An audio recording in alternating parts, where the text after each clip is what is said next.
Shalom, ibu-ibu yang dikasihi dalam Yesus Kristus. Kita boleh bersyukur kalau pada sore hari ini kita masih diberi kesempatan untuk datang beribadah kepada Tuhan, walaupun ibadah kita masih dilakukan secara online. Ibadah pada sore hari ini akan dilayani oleh Bapak Pendeta Supriyatno MTH dengan tema berbuat kasih meski dalam penderitaan. Baiklah, kita akan mulai ibadah pada sore hari ini. Kita bersaat teduh sejenak.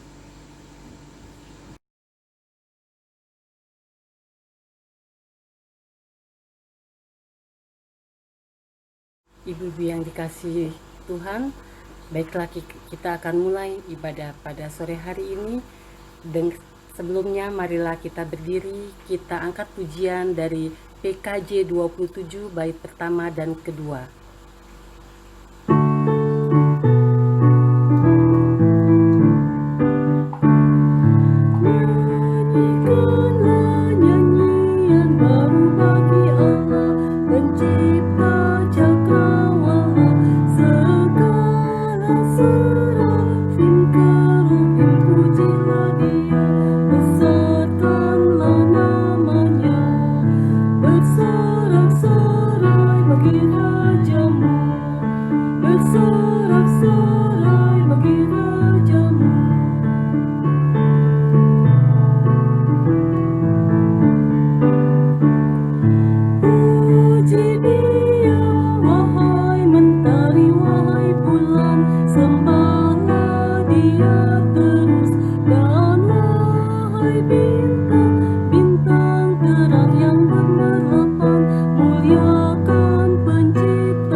Mari kita berdoa.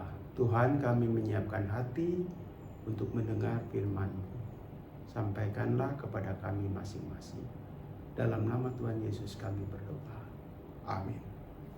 Pembacaan diambil dari Lukas 7 ayat 39. Ketika orang Farisi yang mengundang Yesus melihat hal itu, ia berkata dalam hatinya, "Jika ia ini nabi, tentu ia tahu siapakah dan apakah orang perempuan ini yang menjamahnya.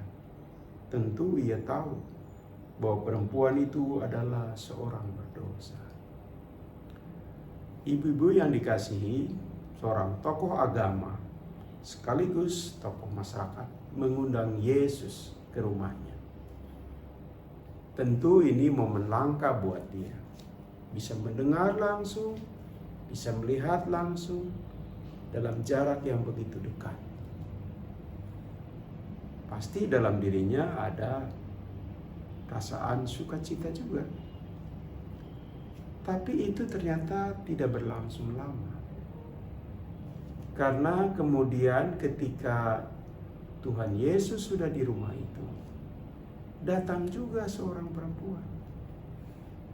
Dan perempuan ini adalah perempuan yang dikategorikan atau digolongkan perempuan yang berdosa di mata orang Farisi. Jadi tentu saja kalau kita sedang mengundang tamu istimewa, lalu muncul seorang perempuan yang semua orang tahu bahwa ia punya perilaku yang tidak pantas dan ikut hadir di tempat itu, sedikit banyak akan menimbulkan keriuhan, ketidaksenangan, dan ekspresi ketidaksediaan untuk menyambut. Termasuk juga orang Farisi ini. Yang diundang Tuhan Yesus ternyata datang juga seorang perempuan. Dan perempuan ini tidak hanya hadir, tidak hanya duduk, tapi melakukan tindakan yang di luar dugaan semua orang. Ternyata dia membawa minyak wangi Dan dengan segera ia kemudian menyeka kaki Tuhan Yesus. Saudara-saudara, ini menimbulkan kontroversi. Menimbulkan bagaimana orang yang hadir pada waktu itu, khususnya tuan rumah, tidak senang dengan apa yang dilihatnya. Karena itu dia berkata seperti yang kita baca tadi. Kalau dia seorang nabi, tentu dia tahu siapa perempuan itu dan apa perilakunya. Jadi di mata dia, kalau Yesus seorang nabi, pasti Tuhan Yesus tidak mau mendapat sekaan dari perempuan yang berdosa. Karena level nabi itu punya wilayah pergaulan, punya orang-orang yang dianggap layak untuk menerima dia, dan tidak seperti perempuan ini. Tapi ternyata dugaan orang Farisi itu tidak menjadi kenyataan. Tuhan Yesus tidak menolak, tetapi Tuhan Yesus justru merangkul dan menegaskan. Bahkan Tuhan Yesus memberikan sindiran secara langsung kepada tuan rumah. Ada adat kebiasaan yang waktu itu yang dilewatkan oleh tuan rumah, yang tidak dialami oleh Tuhan Yesus. Apa itu? Pada waktu itu, setiap orang yang mengundang tamu, maka tuan rumah itu harus membersihkan kakinya. Tanda penghormatan, tanda penerimaan, tanda penghargaan. Dan Tuhan Yesus katakan bahwa orang Farisi itu tidak melakukan hal seperti itu. Tapi perempuan ini justru yang melakukannya. Jadi siapa sebenarnya yang menerima, yang menyambut, yang menerima dan menghormati Tuhan Yesus?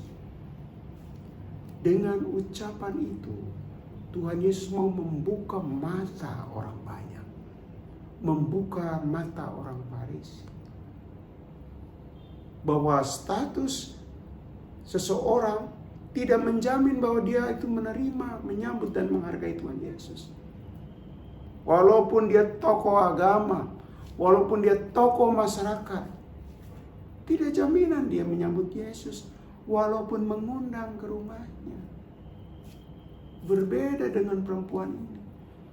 Dia sangat berdosa. Saking sangat berdosa, orang Farisi aja tahu tentang dia. Jadi Tuhan Yesus itu terbuka kepada siapa saja. Tuhan Yesus itu menerima tidak tergantung status. Oh, ini orang kaya disambut. Oh, orang ini terkenal lalu disambut. Tidak. Dari orang kaya sampai orang miskin, orang terkenal sampai orang biasa, semua diterima Tuhan Yesus. Perempuan ini datang menyekat kaki Tuhan Yesus, merupakan bukti bahwa dia menghormati dan mengasihi Tuhan Yesus. Bahkan ada unsur berkorban. Kita lihat minyak wangi. Pada waktu itu minyak wangi adalah parfum yang harganya tidak murah. Tidak sembarangan orang punya. Dan parfum itu, minyak wangi, dihabiskan untuk menyeka kaki Tuhan Yesus. Berkorban. Jadi di sini kita melihat akhirnya Tuhan Yesus mengampuni perempuan itu. Tindakannya sudah menunjukkan bahwa dia sangat cinta kepada Yesus. Maka feedback Tuhan Yesus, sikap balik Tuhan Yesus, mengampuni dia. Jadi jangan mencemooh seseorang karena statusnya. Bisa saja di mata masyarakat orang itu sangat berdosa, sangat bersalah, sangat berdosa, sangat tidak layak. Tapi di mata Tuhan Yesus ternyata tidak. Kalau hatinya punya cinta kepada Tuhan Yesus, kalau dirinya teramat menghargai Tuhan Yesus, apa artinya orang kaya? Apa artinya orang terkenal? Tetapi sama sekali Tuhan Yesus tidak ada dalam hatinya, saudara. Jadi di sini kita melihat aspek pengorbanan. Pengorbanan material. Di mana-mana orang yang punya cinta itu mau berkorban. Coba ibu-ibu ya, waktu membesarkan anak, waktu pacaran, pasti ada unsur pengorbanan. Ya, membesarkan anak itu pengorbanannya lumayan. Apalagi kalau yang lahir sekarang pakai sesar, mahal kan.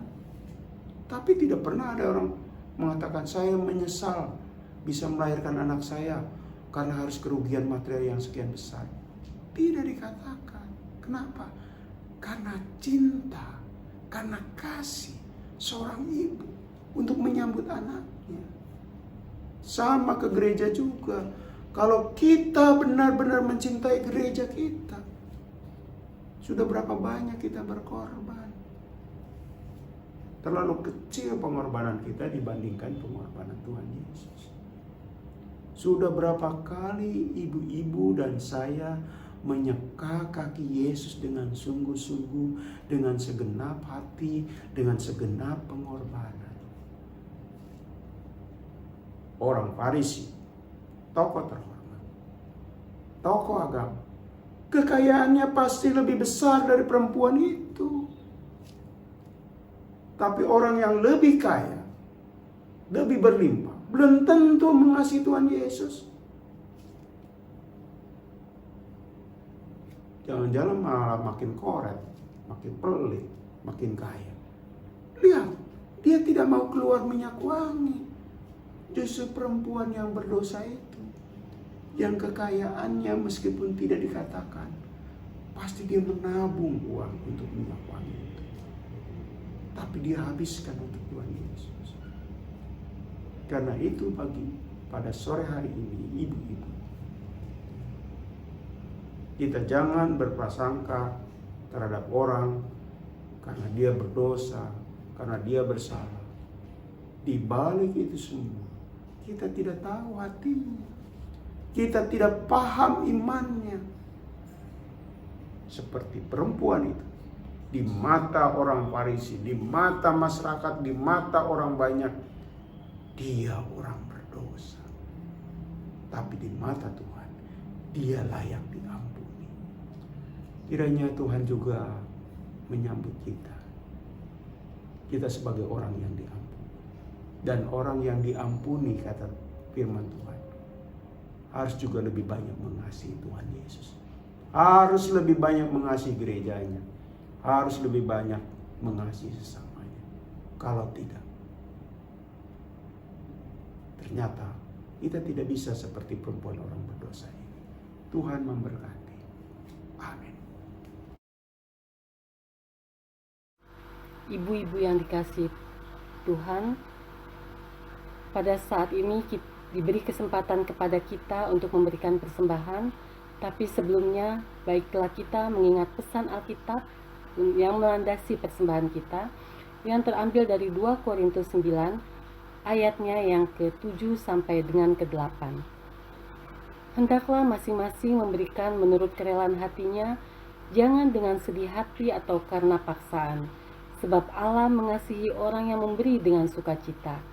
Dan Allah sanggup melimpahkan segala kasih karunia pada kamu, supaya kamu senantiasa berkecukupan di dalam segala sesuatu dan malah berkelebihan di dalam pelbagai kebajikan. Persembahan dapat dimasukkan ke dalam amplop dan dapat diberikan kepada pengurus KPP atau dikumpulkan saat mulai ibadah KPP di gereja. Dan untuk mengirimi persembahan ini, kita menyanyi lagu Give Thanks.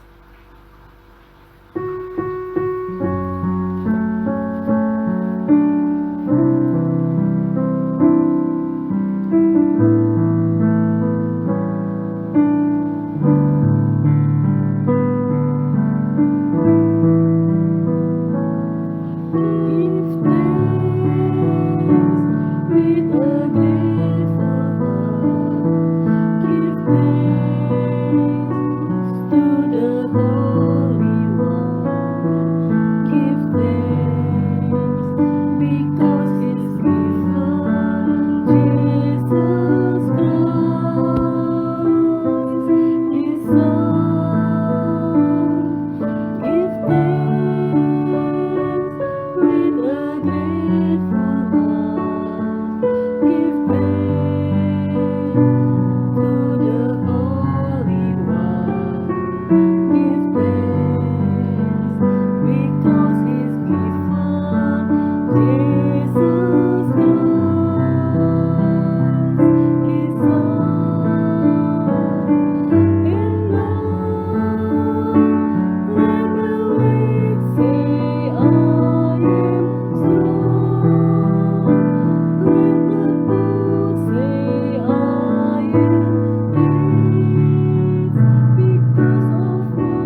Mari kita menaikkan doa.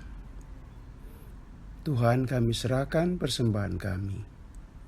Kiranya ini semua bisa dikelola untuk mendukung pembiayaan pelayanan, khususnya di KPP. Biarlah kami senantiasa mau memberi dengan rasa syukur dan sukacita.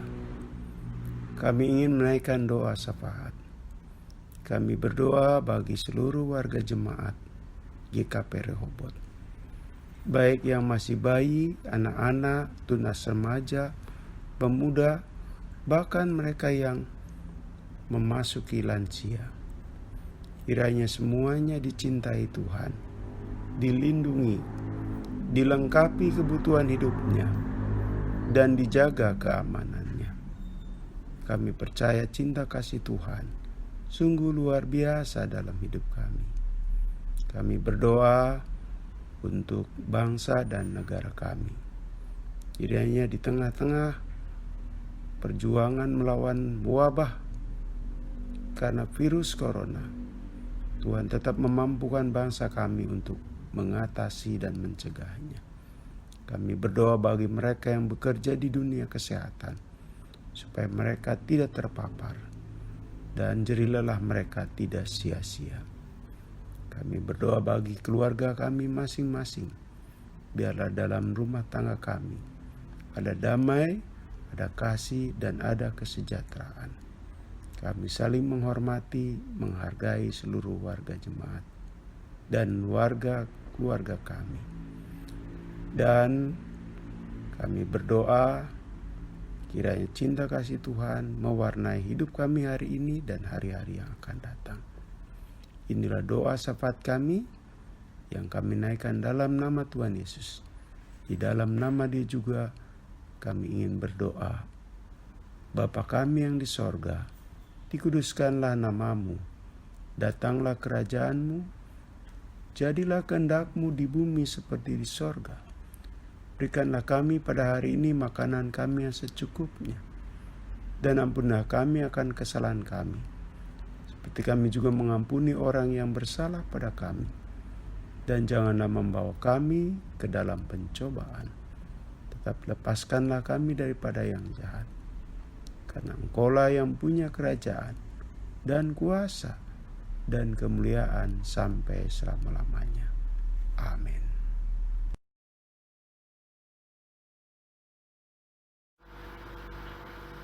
Ibu-ibu yang dikasihi Tuhan, marilah kita berdiri. Kita akan akhiri ibadah pada sore hari ini dengan mengangkat pujian Selidiki Aku.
Ibu-ibu pulanglah dan terimalah berkat Tuhan.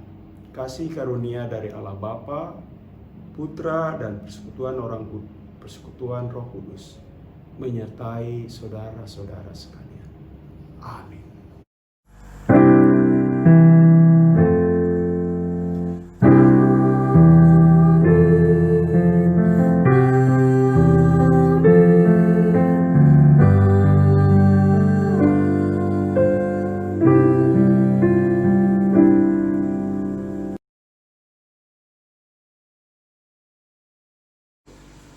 sore ibu-ibu yang dikasihi dalam Yesus Kristus.